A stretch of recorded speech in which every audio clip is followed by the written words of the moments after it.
Oke, Assalamualaikum warahmatullahi wabarakatuh. Waalaikumsalam warahmatullahi wabarakatuh. Bagaimana kabarnya hari ini? Baik, Pak. Sehat semua ya. Sebelum kita masuk materi, saya akan bahas ya kontrak perkuliahan selama mata kuliah teknologi pangan. 16 pertemuan ya, 14 pertemuan teori dan 2 pertemuan UTS dan UAS. Silakan diperhatikan baik-baik. Kontrak pembelajaran, nama mata kuliahnya adalah teknologi pangan dengan kode mata kuliah 13R201302. Bobot SKS-nya itu 3 SKS dengan 2 teori, 1 praktek. Dosen penanggung jawabnya saya sendiri, saya sedang Warnani. Jadwal mata kuliah pukul 10.00 sampai 12.30. Perwakilan kelas Amelia Amanda dengan nomor handphone. Nah, ini capaian pembelajaran ya. Capaian pembelajaran kita di mata kuliah teknologi pangan itu mahasiswa memahami dan menerapkan prinsip dasar dari ilmu dan teknologi pangan, mulai dari proses pengolahan, menguji organoleptik, mengawetkan, pengemasan, penyimpanan, dengan maksud mempertahankan dan memperbaiki mutu pangan. Ya. Deskripsi mata kuliah ini itu membahas tentang prinsip dasar ilmu teknologi pangan, pengolahan dan pengawetan pangan, pengemasan dan distribusi, dan yang keempat mempertahankan dan memperbaiki mutu pangan. Nah, adapun materi atau bahan bacaan itu ada 6 ya. Yang wajib itu harusnya judul bukunya pengantar teknologi PT Konan PTPB Press Bogor 2018. Yang kedua ada Anifadida Teknologi Pangan terbitkan oleh CV Berkaprima Padang 2018. Kemudian yang ketiga bukunya Maryam Razak Muntika Ilmu Teknologi Pangan Kementerian Kesehatan Republik Indonesia Jakarta 2017. Adapun yang dianjurkan itu ada bukunya Winarno Pengantar Teknologi Pangan Gramedia 2008. Kemudian ada bukunya Desrosier ya. Desrosier itu teknologi pengawetan pangan Universitas Indonesia Press 2001 dan ada bukunya tadi teknologi proses pengolahan pangan Pembeta 2010. Berkaitan dengan tugas mahasiswa itu terbagi ada tugas mandiri dan struktur ya. Baik mana individu maupun kelompok. Kemudian kriteria penilaian dari nilai terendah 0 sampai dengan 100. Nah, nilai hurufnya itu ada A, A minus, B plus, B, kemudian C, D, dan D. Ya, bobot penilaian dalam mata kuliah teknologi pangan, kehadiran 10%, tugas dan kuis 30%, ujian tengah semester 30%, dan ujian akhir semester 30%.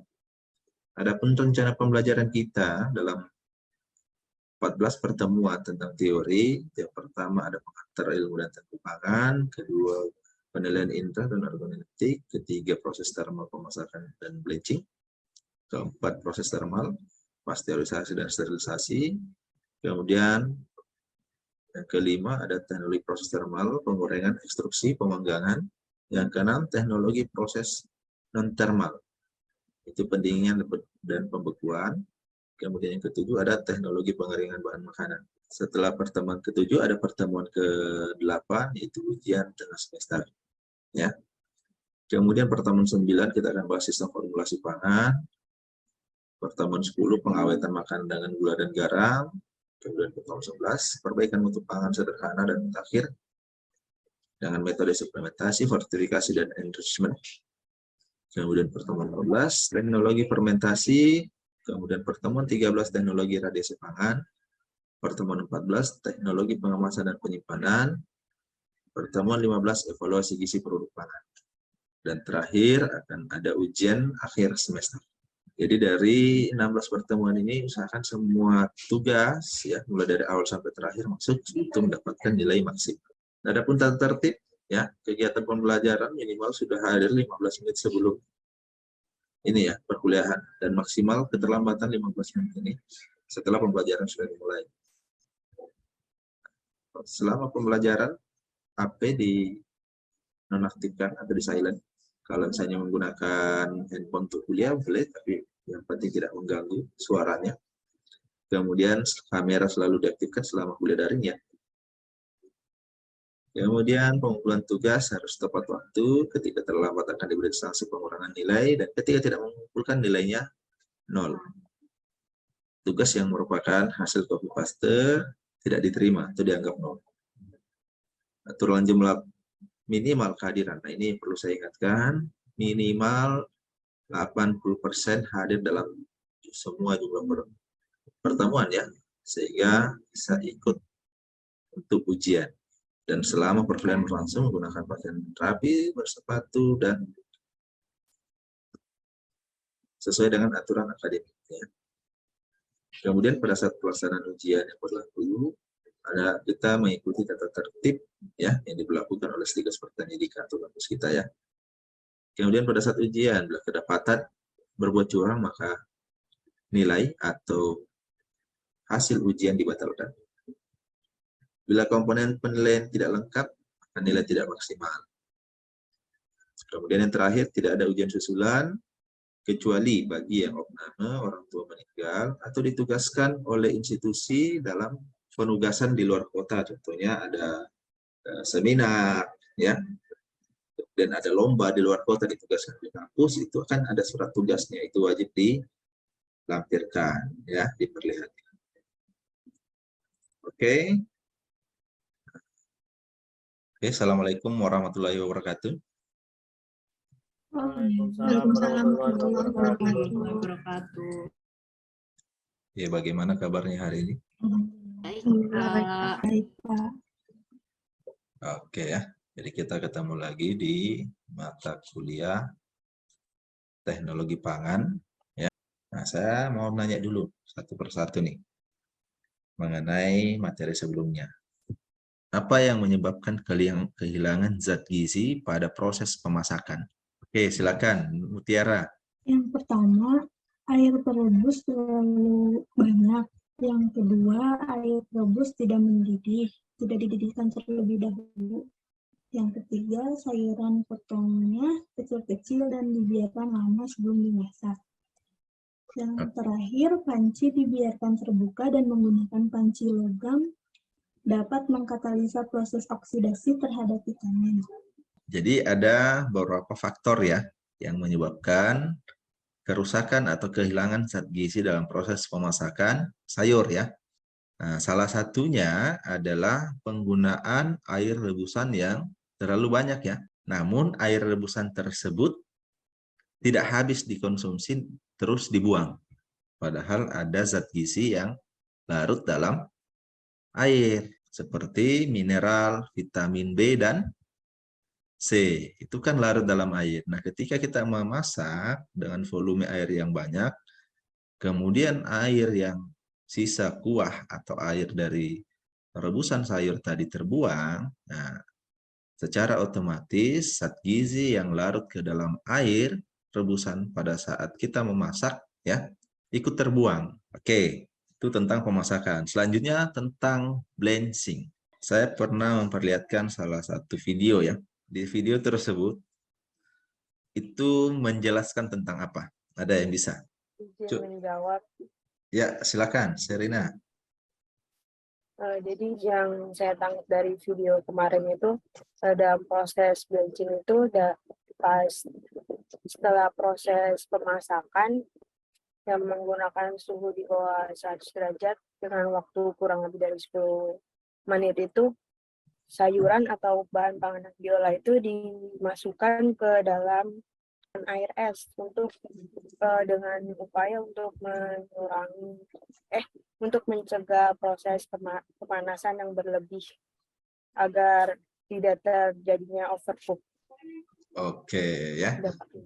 Terima kasih. Jawaban Serena cukup baik ya. Dilakukan blanching di bawah kurang suhu 100 derajat Celcius ya. Selama kurang lebih tergantung dari bahannya ya. Kebetulan sayur yang dibuat di situ adalah brokoli, dibuat sampai 5 sampai 7 menit ya. Kemudian dilanjutkan dengan memasukkan sayur yang telah di blanching ke dalam air es ya. dengan tujuan menghentikan proses pemanasan ya. Pemanasan yang berlebihan. Kenapa mesti diberhentikan proses pemanasan yang berlebihan pada proses blanching? Menghindari terjadinya overcook ya. Kalau sayur dipanaskan secara berlebihan ya, atau panasnya tidak segera dihentikan, itu menyebabkan proses pemanasan tetap berlanjut walaupun telah dikeluarkan dari air rebusan, sehingga bisa menyebabkan terjadinya proses pemanasan yang berlebih yang menyebabkan warna dari sayur ya yang telah di blanching akan menjadi layu atau kecoklatan. Nah, untuk menghindari terjadinya itu diberikan perlakuan ya dingin atau menggunakan air es sehingga menghentikan secara drastis pemanasan yang berlebihan tadi sehingga mempertahankan warna dari bahan makanan ya. Warna dari brokoli yang telah dilakukan proses blanching tetap seperti warna yang segar ya. Bedanya kalau misalnya sudah di blanching itu lebih kelihatan warna hijaunya dibanding dengan yang segar ya. Karena kenapa? Itu bisa proses blanching juga itu mengeluarkan zat-zat yang menempel pada permukaan sayur sehingga lebih pigmen warna hijaunya lebih kelihatan. Sampai di situ ada yang mau ditanyakan tentang pertemuan sebelumnya? Kalau tidak ada, kita masuk di materi pengolahan proses termal atau panas menggunakan suhu tinggi, yaitu proses pasteurisasi dan sterilisasi pangan. Sebelum saya masuk ke materinya, ada yang bisa menyebutkan apa yang dimaksud dengan pasteurisasi? Atau ada yang pernah melihat melakukan proses pasteurisasi? Belum ada. Oke. Pengolahan suhu termal atau suhu tinggi. Ya, sebelumnya kita bahas tentang pemasakan dan blanching. Sekarang kita akan bahas pasteurisasi dan sterilisasi. Adapun outline, ya poin-poin yang akan kita bahas hari ini itu ada 6 poin. Yang pertama itu mengenai definisi pasteurisasi. Nah, bagaimana sih prinsipnya pasteurisasi pangan? Nah, kemudian yang kedua tujuan pasteurisasi, ya. Kemudian yang ketiga metode dan jenis pasteurisasi. Kemudian yang terakhir jenis produk dan pengaruh pasteurisasi. Kemudian poin kelima yaitu definisi dan jenis sterilisasi dan terakhir adalah metode dan kondisi produk steril. Jadi kalau ada yang kurang jelas saya sebutkan silakan langsung ditanyakan ya. Jangan menunggu di akhir perkuliahan baru ditanya. Supaya nanti saya bisa langsung dijelaskan di poin yang kurang jelas. Definisi pasteurisasi. Pasteurisasi itu adalah pengolahan menggunakan suhu tinggi, di mana suhu yang digunakan itu ya adalah suhu sedang, di bawah dari 100 derajat Celcius. Nah, pasteurisasi ini merupakan pengawetan suhu rendah yang hanya sedikit mengubah sifat fisik kimia bahan makanan.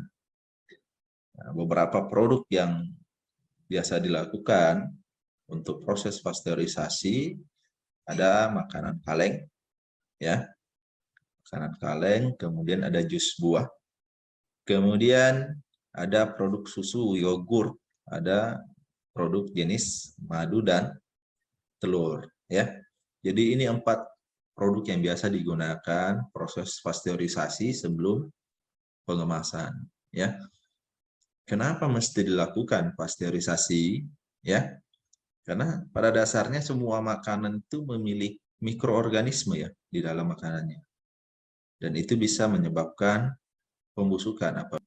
Nah, itu salah satu yang ingin dihancurkan atau dibunuh dalam proses pasteurisasi sehingga pada saat dikonsumsi atau sampai ke dalam tubuh manusia, mikroorganisme tersebut sudah tidak aktif lagi ya, sudah tidak ada. Sehingga makanan yang dikonsumsi melalui proses pasteurisasi itu aman untuk dikonsumsi. Ya terutama ini ya, terutama makanan-makanan yang perlu penyimpanan lebih lanjut seperti yang harus dikemas, dilakukan pengemasan, kemudian dilakukan pemasaran. Berbeda halnya kalau dikonsumsi segar, ya. Nah, kalau dikonsumsi segar, Artinya tidak melalui proses penyimpanan, sehingga apa? Mikroorganisme tidak bersempat tumbuh sudah dikonsumsi. Kalau makanan yang sifatnya dikemas kemudian disimpan, itu harus dilakukan proses pengolahan termal terlebih dahulu, baik itu pasteurisasi pada olahan seperti susu dan jus buah, ya. Begitupun proses sterilisasi nanti pada jenis makanan yang lain. Oke, jadi pada intinya pasteurisasi itu kita lakukan untuk menjaga ya, supaya jenis makanan yang harus dikemas itu bisa tahan lebih lama. Tujuan utamanya adalah membunuh mikroorganisme vegetatif ya. Mikroorganisme itu ketika yang bersifat patogen ya, yang sifatnya vegetatif, ketika sudah mati dalam proses pemanasan ya, kemudian sporanya masih tersisa, tidak hancur, dan disimpan di suhu ruang, spora ini akan hidup kembali dalam metode pasteurisasi. Ada dua macam ya. Metode pasteurisasi ada dua macam, ada metode continue, ada metode batch. Metode continue itu sifatnya pasteurisasi yang dilakukan dengan cara memasukkan produk secara bertahan, kemudian dikeluarkan secara bertahap. Jadi kalau misalnya ada alat seperti pasteurisasi seperti ini, ya, produk dimasukkan ke sini, kemudian dilakukan proses pasteurisasi, ya. Kemudian setelah itu, sampel akan atau bahan produk yang sudah dipasteurisasi dikeluarkan secara perlahan ke dalam wadah, sedikit demi sedikit ya. Nah, ini namanya metode continue, ya. Jadi sampel masuk sedikit demi sedikit ke sini, kemudian dipanaskan, kemudian akan keluar sedikit demi sedikit. Itu proses continue. Kemudian ada namanya proses metode batch ya. Metode batch itu kalau misalnya ada bahan makanan dipasteurisasi, ya. Tidak ada ini ya, tidak ada sampel yang dimasukkan secara berkelanjutan. Cukup dimasukkan satu kali ke dalam sini. Setelah itu nanti setelah proses pasteurisasi selesai langsung dituang secara sekaligus ke dalam wadah ya. Jadi tidak ada proses pemasukan produk secara berkelanjutan. Ya. Itu metode batch. Nah, ini ada jenis pasteurisasi. Dalam buku Enceng Sobari 2018 ada 3 jenis proses pasteurisasi. Yang pertama ada namanya high temperature short time atau disingkat HTST. Kemudian yang kedua ada low temperature long time, ya, low temperature long time atau LT. Kemudian ada ultra high temperature, ya, atau disingkat dengan UHT. Nah, ini berbeda masing-masing ya. Coba diperhatikan dari proses pengolahan pasteurisasi ini berbeda, ada ciri khasnya. Oke, ada yang raise hand, Deswita, silakan. Apa yang mau tanyakan? Kan ada tuh jenis-jenis susu seperti susu skim, susu low fat, terus UHT, bahkan ada yang namanya susu bebas laktosa. Itu dari prosesnya itu emang ada perbedaan atau cuma modifikasi nama aja atau gimana? Oke, jadi ada susu skim, ya, ada susu UHT, ada susu bebas laktosa, ya. Nah, oke, saya jelaskan satu-satu ya. Kalau susu skim, ya, itu rata-rata dalam bentuk bubuk ya. Jadi prosesnya adalah susu segar yang modifikasi, dilakukan proses evaporasi, ada namanya proses evaporasi. Proses evaporasi itu adalah proses penguapan air. Jadi susu segar itu dimasukkan ke dalam wadah, kemudian dievaporasi, diuapkan airnya, sehingga nanti mengendap menjadi bungkil. Nah, bungkil inilah nanti yang jadikan susu bubuk, ya. Nah, apakah ada penambahan dan yang lain-lain itu tergantung dari kebutuhan produknya atau produsennya mau mengembangkan baik itu ke arah balita seperti susu-susu balita ya, ataukah mau ke arah ibu hamil atau susu hamil. Nah, itu bisa dimodifikasi sesuai dengan kebutuhan, tinggal ditambahkan produk apa. Nah, itu akan nanti kita bahas lebih lengkap juga nanti di pertemuan supplementasi, enrichment, dan fortifikasi. Nah, itu jenis susu skim ya. Ya, artinya dia melalui proses evaporasi. Nah, kemudian kalau susu UHT kan sudah jelas tadi, melalui proses pasteurisasi dengan suhu 150 derajat Celcius selama 2-5 detik. Nah, ada lagi satu tadi pertanyaan yang unik. Susu bebas laktosa. Ini kan susu yang diperuntukkan untuk anak yang alergi terhadap protein, ya, atau terhadap laktosa, ya, protein jenis laktosa. Pertanyaannya, apakah itu terbuat dari susu atau tidak?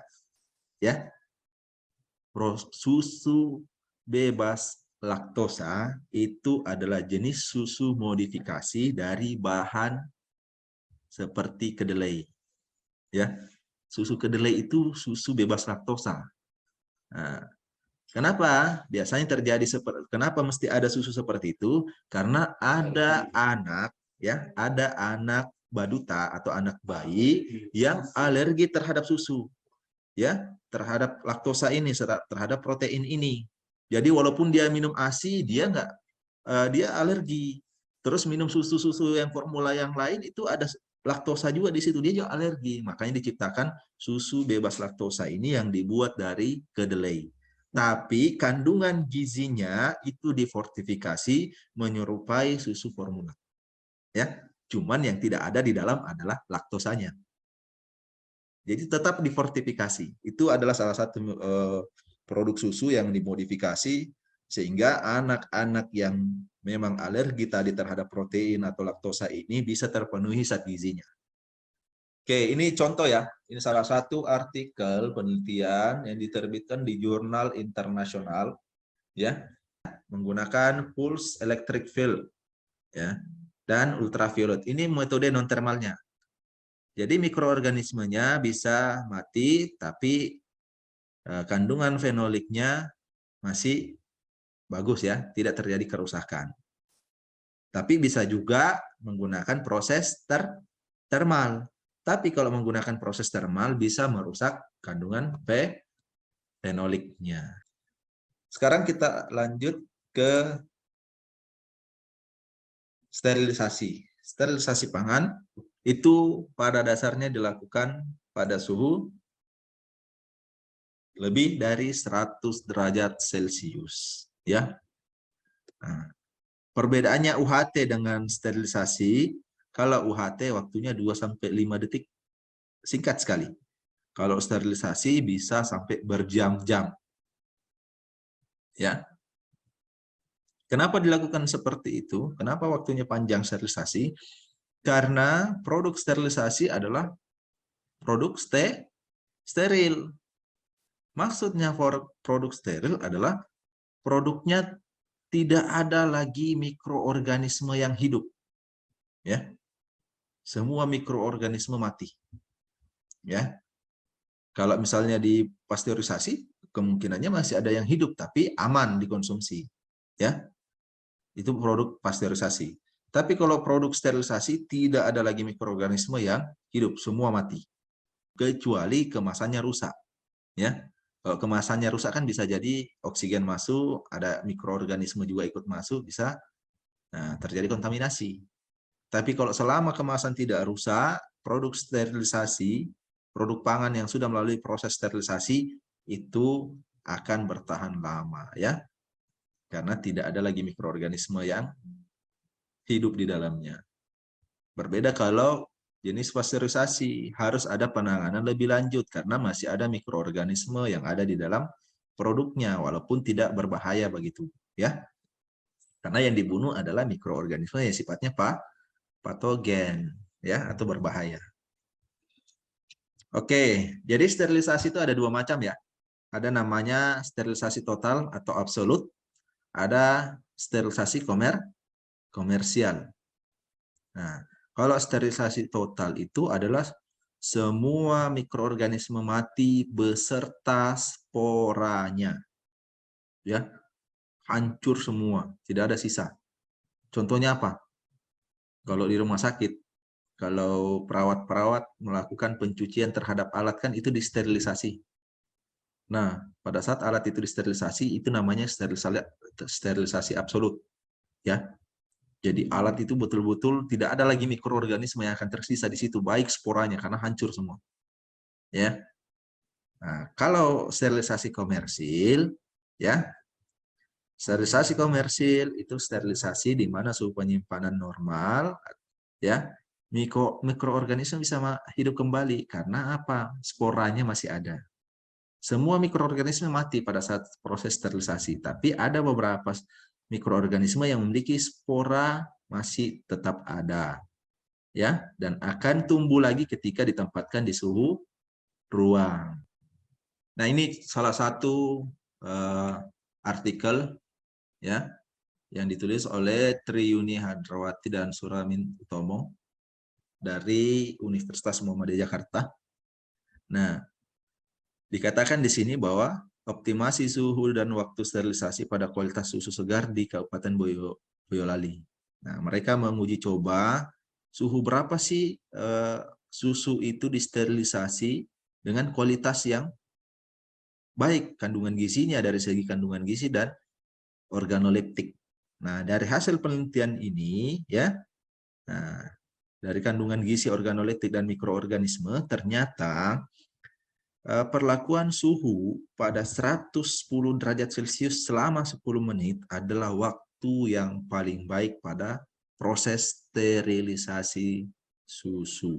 Dan ini ada beberapa referensi yang bisa kalian baca untuk pertemuan kali ini, ya. Itu ada beberapa buku, ya, sudah saya tampilkan di slide ini. Ada yang bertanyakan? Oke, kalau tidak ada, ini masih ada waktu 5 menit.